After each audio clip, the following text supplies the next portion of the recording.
देवों के देव महादेव एक दिन त्रिशूल लेकर भगवान जगन्नाथ के पीछे दौड़ पड़े। लेकिन क्यों? आखिर ऐसा क्या हुआ था कि कैलाश के शांत शिव को अपना ध्यान छोड़कर स्वयं नीलांचल धाम आना पड़ा? कौन सी ऐसी वस्तु थी जिसे लेकर स्वयं जगन्नाथ जी भाग गए थे? चलिए जानते हैं इस कहानी में। उस रात कैलाश पर्वत पर अजीब सी शांति थी। बर्फीली हवाएं धीरे धीरे बह रही थी। चारों ओर गहरा सन्नाटा पसरा हुआ था और महादेव गहरी समाधि में लीन थे। स्वामी, आपका डमरू अपने स्थान पर नहीं है। ये सुनते ही महादेव की समाधि टूट गई। उनकी आंखें धीरे धीरे खुली और पूरा कैलाश मानो कांप उठा, क्योंकि वह कोई साधारण डमरू नहीं था। उसकी ध्वनि से सृष्टि का निर्माण होता है, उसी की थाप पर समय चलता है और उसी की गूंज से प्रलय का तांडव आरंभ होता है। मेरा डमरू। महादेव का गुस्सा देख सभी तरफ एक डर का माहौल बनता जा रहा था। तभी नंदी दौड़ते हुए वहां पहुंचे।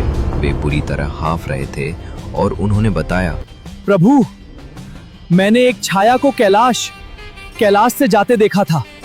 उसकी आंखें बड़ी बड़ी और गोल थीं और वह पीले वस्त्र धारण किए हुए थे।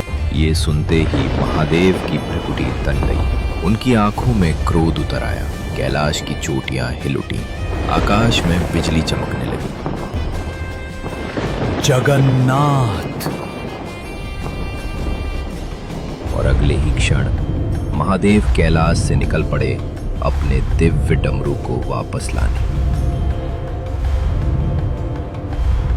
उधर पूरी धाम में भगवान जगन्नाथ अपने सिंहासन पर विराजमान थे और उनके हाथों में था महादेव का दिव्य डमरू। स्वामी, आपने ये क्या कर दिया? यदि भोलेनाथ को पता चल गया तो वे अत्यंत क्रोधित हो जाएंगे।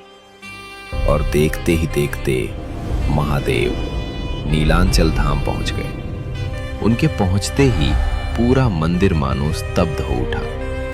जगन्नाथ, मेरा डमरू मुझे वापस दो। भोले, पहले बैठो और मेरी बात सुनो।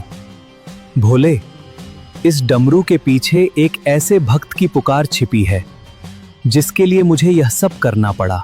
लेकिन वो भक्त कौन था और आखिर भगवान जगन्नाथ को महादेव का डमरू क्यों लेना पड़ा? जानिए अगले भाग में।